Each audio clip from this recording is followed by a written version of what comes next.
সরকার কি বলেছিল? গ্যাসের দাম 400 টাকা, গ্যাসের দাম 1000 টাকা, পেট্রোলের দাম 30 টাকা। আপনারা জানেন ভারতবর্ষের প্রধানমন্ত্রী অনেক রেকর্ড আছে, অনেক প্রচুর রেকর্ড, হেভি লোক, বিশ্বগুরু, কখনো দাড়ি নেই। আজকে আবার দেখছি মাথায় পাগড়ি পরে পাঞ্জাবের ভোট এসছে, রান্না করছে। আমাদের প্রধানমন্ত্রী এরকম আছে, he is a very good looking man, প্রচুর জামা কাপড় আছে।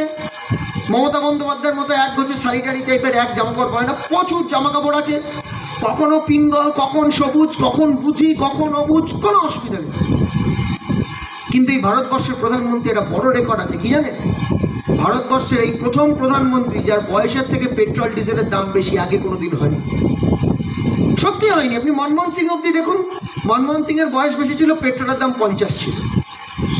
এই প্রথম যে 60 বছরের 70 বছরের প্রধানমন্ত্রী, 102 টাকা পেট্রোল, আগে কোনোদিন হয়নি। মমতাদি বলেছেন, মমতাদি কথা দিয়েছিলেন কি, লক্ষ্মী ভাণ্ডারের টাকা 500 টাকা পরিবারের একজন দেবো। তখন একটা সমস্যা হয়ে গেছিল, মমতাদি তো সংসার করেনি, সংসারের সমস্যা বোঝে না, বলছে পরিবারের একজনকে দেবো। শাশুড়ি মা মাসে 500 টাকা পাবে, বৌমা পাবে না। হেভি কেলেঙ্কারি কেস। আবার বড় বৌমা পাবে, মেজ বৌমা পাবে না, সমস্যা মিটল। মমতাদি বলেছিলেন পরিবারের একজনকে 500 টাকা দিলেন, পরিবারের সবাইকে 1000 টাকা। এটা মমতাদির কথা টাকা, এটা কথা রেখেছেন, সবার অ্যাকাউন্টে 1000 টাকা করে ঢুকছে।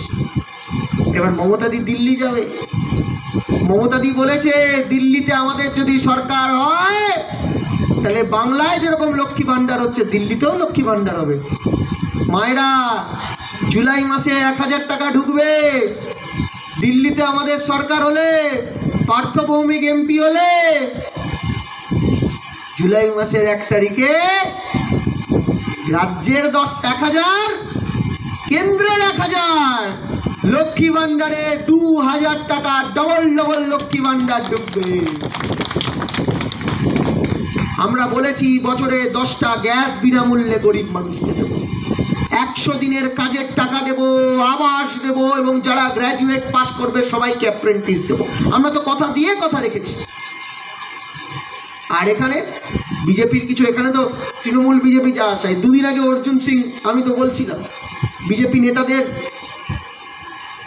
বাড়িতে বউ বলে না কিছু। 2019 সালে অর্জুনের হয়ে খাটলেন, 19-এর পর অর্জুন পাল্টি খেলো, আপনাদের গাল দিল, আপনাদের ঘর ছাড়া করলো, আবার এখন অর্জুনের হয়ে খাটবেন। বাড়ির বউরা জিজ্ঞেস করে না, হ্যাঁ গো তোমার লজ্জা লাগে না আবার অর্জুন? বাড়ির বউরা জিজ্ঞেস করে তো, বাড়ির বউদের উত্তর দিতে পারেন, মুখ দেখাতে পারেন রাত্রিবেলা গিয়ে? আমি বিজেপির যারা 2-4 জন সমর্থক আছে তাদের বলবো, মোদিজি বলে গেছেন মোদি কি গ্যারেন্টি। আমি 1 লাইন বলবো না, মোদি কি গ্যারেন্টি নিয়ে আপনারা জানেন। এই মোদি গ্যারেন্টি দিয়েছিল 15 লাখ ঢুকবে, 1 পয়সা ঢোকেনি, 2 কোটি বেকারের চাকরি, কিচ্ছু হয়নি। বলেছিল চীনকে নষ্ট করে দেবে, কিচ্ছু হয়নি। বলেছিল দাউদকে নিয়ে আসবেন, মেহুল চকসি, নীরব মোদিরা দেশ ছেড়ে চলে গেছে। বলেছিল পেট্রোল ডিজেলের দাম 30 টাকা করবো, কিচ্ছু হয়নি। আমার কোনো দরকার নেই। ভারতবর্ষের প্রধানমন্ত্রী মোদি কি গ্যারেন্টি ব্যারাকপুর এসে বলবেন না, কারণ কি এমন গ্যারেন্টি আপনি দিচ্ছেন, আপনার নিজের ক্যান্ডিডেটের উপর গ্যারেন্টি নেই যে আপনার দলে 5 বছর থাকবে কিনা, এমন গ্যারেন্টি নেই। তাই আপনারা কাকে ভোট দেবেন আপনারা বিচার করুন। যারা 2 দিন আগে মানে বড় বড় নেতারা আছে, আমি তো বলি দেখুন আমাদের সমস্যা হচ্ছে কি জানেন তো, আগে তো মেয়েদের বিয়ে হতো না ফর্সা কালো নিয়ে, এখন তো ছেলেদের বিয়ে হয়, কালো হলে মেয়ে জোটে না। আমার বিজেপি যোগদান দেওয়ার সুযোগ এসেছিল সবার মতো, আমিও চেয়েছিলাম বিজেপির কাছে যে আমি বিজেপি যোগদান করব, তবে আমি অর্জুনের মতো টিকিট চাইনি, এমপি এমএলএ চাইনি। আমি বিজেপিকে বলেছিলাম যে ভাই একটা ফর্সা হওয়ার ক্রিম যেটা তোমার কাছে আছে ওটা দাও। বিজেপি বললো কি ফর্সা হওয়ার ক্রিম? হ্যাঁ তোমার কাছে আছে ফর্সা হওয়ার ক্রিম। আমি কালো আমাকে ফর্সা হওয়ার ক্রিম, ফর্সা হবো। বলছে দোকান থেকে কিনে দেবো। আমি বললাম দোকান থেকে তো আমিও কিনতে পারি। ওই শাহরুখ খান যে অ্যাডভার্টাইজমেন্টটা দেখায় ফর্সা, ওটা ঘন্টার মাথা ফর্সা হয়। আমি মেখে ঘষে আমার চামড়া ক্ষয়ে গেছে কিন্তু ফর্সা হয়নি। তোমার কাছে ফর্সা হওয়ার ক্রিম আছে। বলছে কি করে ফর্সা হওয়ার ক্রিম আছে? বলেছে হ্যাঁ তোমরা 10 বছর ধরে মিছিল করে বলেছো শুভেন্দু অধিকারীর কালো হাত ভেঙে দাও, ঘুরিয়ে দাও, আমার কথা হচ্ছে ভাই যে শুভেন্দু অধিকারীর কালো কুচকুচে হাতটা কোন ক্রিম দিয়ে ফর্সা হয়ে গেছে, যে আজকে হাত ধরে নিয়ে ঘুরছো, আমাকে সেই ফর্সা আর ক্রিমটা দাও, আমার মনে হয় মুখে মাখলে আমি ফর্সা হয়ে যাব। কাকে চোর বলছে? যাকে নিয়ে ঘুরতো দিদি তাকেই তো চোর বলেছিল। শুভেন্দুর ভিডিও দেখিয়েছিল শুভেন্দু মাল নিচ্ছে, তারপর এক গামলা থুতু ফেলে সে থুতুটাকে জিভ দিয়ে চেটে বলছে না না শুভেন্দু ভালো লোক। দুদিন আগে অর্জুনকে গুন্ডা বলছিল, এখন অর্জুনের থেকে শ্রীরা ঠাকুর রামকৃষ্ণের থেকে অর্জুন শান্তিপ্রিয় লোক হয়ে গেছে। আমরা সেদিনও ছিলাম, সেদিনও আছি। এখানে যারা পুরনো বিজেপি কর্মী আছেন, বাড়িতে বসে শুনছেন, শুনুন, আপনার সঙ্গে আমার ডিফারেন্স থাকতে পারে, মঞ্চে ডিফারেন্স থাকবে, ময়দানে ডিফারেন্স থাকবে, আলাদা হবো আমরা।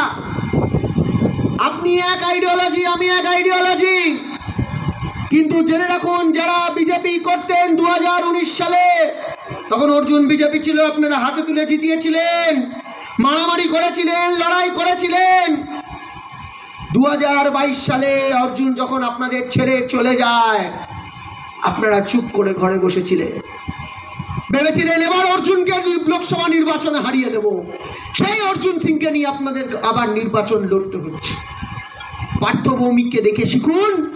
পার্থ ভৌমিক সেই দুর্দিনেও তৃণমূল ছিল, আজকেও তৃণমূল আছে, কালকেও তৃণমূল থাকবে। হয়তো আপনারা কালকে বিজেপি ছিলেন, আজকে বিজেপি আছেন, কালকেও বিজেপি থাকবেন, কিন্তু অর্জুন কখনো এদিকে আসবে, ওদিকে যাবে, আপনাদের বোকা বানাবে। আমি আপনাদের প্রতি সমব্যথী হয়ে বলছি, যদি লজ্জাটুকু থাকে শরীরে এক বিন্দু, যদি হাতরে দেখেন দুটো কান একটা নাক শরীরে আছে, সেই লজ্জা থাকলে আগামী 20 তারিখ গিয়ে 4 নম্বর বোতাম টিপে পার্থ ভৌমিককে জয় করবে। আমি বক্তব্য শেষে শুধু বলবো, আবার বলবো, কোন নেতার জানেন তো, কোন নেতা বিজেপি তৃণমূল কোন নেতা সবার সিকিউরিটি আছে স্বাভাবিক, তার খুব বিশাল ক্ষতি হয় না। গরিব মানুষ রাস্তা দিয়ে হাঁটছিলেন, আর বোম তো টার্গেট করে লাগা যায় না। কোহিনুর মজুমদারের নামে বোম, কুরিয়ার কোম্পানি গিয়ে বাড়িতে গিয়ে কোহিনুর মজুমদারকে বোম দিল, বোম ফাটলো, এমন তো হয় না। 2019 সালে রাস্তায় বোম পড়েছিল, বাড়ি থেকে বেরোতে পারেননি, চিন্তায় কাঠ কেটেছিল, বাড়ির দ্বারে ধূপধাপ আওয়াজ হয়েছিল। যদি সেই দিন না ফেরাতে চান তাহলে পার্থ ভৌমিককে আশীর্বাদ করুন। যদি 2021-এ পার্থ ভৌমিক জেতার পর যে শান্তি এসেছিল সে শান্তি চান, তাহলে পার্থ ভৌমিককে ভোট দিয়ে নির্বাচিত করুন। যদি লক্ষ্মী ভাণ্ডারে 2000 টাকা চান, তাহলে পার্থ ভৌমিককে ভোট দিয়ে নির্বাচিত করুন।